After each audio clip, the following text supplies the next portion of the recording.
श्री शिवाय नमस्तुभ्यम हर हर महादेव। आज बारी है श्रावण मास महात्म्य के अंतिम अध्याय यानी 30वें अध्याय की। और आज की कथा इसीलिए भी विशेष है क्योंकि आज भगवान शिव ने सनत कुमार को रक्षाबंधन यानी कि श्रावण मास की पूर्णिमा की कथा सुनाई और व्रत की महिमा बताई। आइए सुनते हैं पूरी कथा। यदि आपने अभी तक चैनल को सब्सक्राइब नहीं किया है तो कर लीजिए और बेल आइकन दबा दीजिए और जुड़ जाइए हमारे साथ इस शिव भक्ति के मार्ग पर। सनत कुमार बोले, हे देवों के देव महादेव, आपने अनेक व्रतों का वर्णन किया जो श्रावण मास में करने योग्य है। अब कृपा श्रावण पूर्णिमा व्रत और उसकी कथा बताइए जिसे रक्षाबंधन भी कहते हैं। उसका क्या महात्मा है? भगवान शिव मुस्कुराते हुए बोले, हे सनत कुमार, सुनो। श्रावण मास की पूर्णिमा तिथि को किया गया रक्षाबंधन व्रत अत्यंत पावन और शुभ फलदायक होता है। यह व्रत देवताओं की रक्षा हेतु प्रारंभ हुआ था। आओ मैं तुम्हें इसकी कथा सुनाता हूँ। अब भगवान शिव सनत कुमार को कथा सुनाते हुए कहते हैं, प्राचीन काल में जब दैत्य और देवताओं के बीच घोर संग्राम चल रहा था, तब देवताओं की स्थिति अत्यंत कठिन हो गई।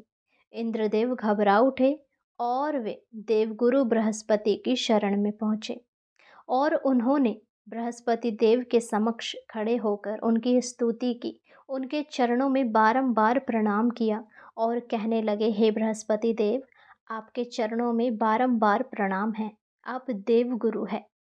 हमें कोई ऐसा मार्ग बताइए जो ये संग्राम रुक जाए और हम सारे देवता दैत्यों पर विजय प्राप्त कर सके।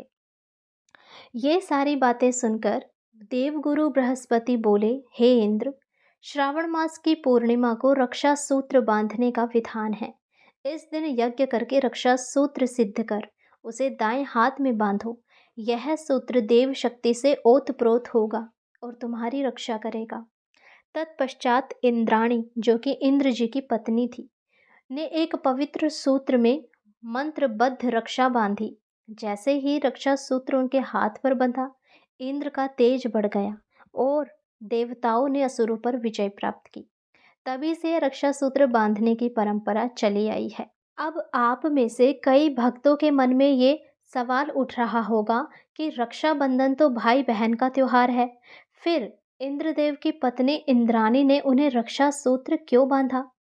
तो शास्त्रों में इसका उल्लेख किया गया है कि ये रक्षा सूत्र जो है, ये रक्षा का सूत्र होता है।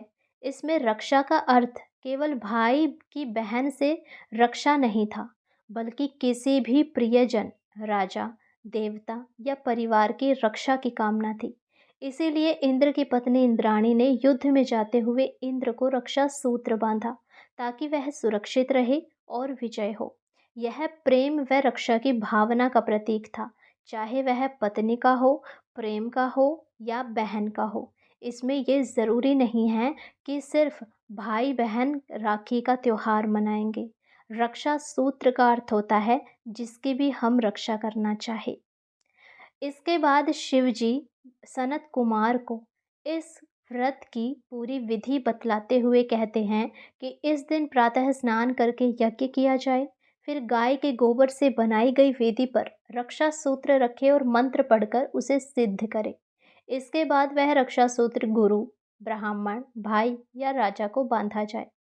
जो श्रावण पूर्णिमा को यह रक्षा व्रत करता है या करवाता है, उसकी आयु, यश, बल और विजय में वृद्धि होती है।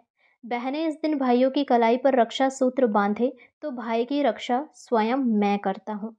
शिवजी बोले, हे सनत कुमार, यह व्रत केवल रक्षा का नहीं, अपितु विश्वास, प्रेम और धर्म का प्रतीक है।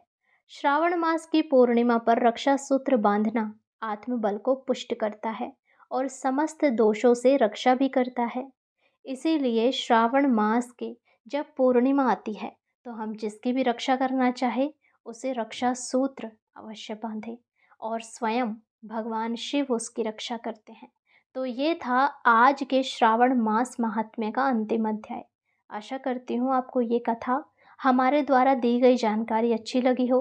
यदि पसंद आए तो वीडियो को लाइक करें, चैनल को सब्सक्राइब करें और कमेंट बॉक्स में हर हर महादेव अवश्य लिखें। हर हर महादेव, जय शिव शंभू।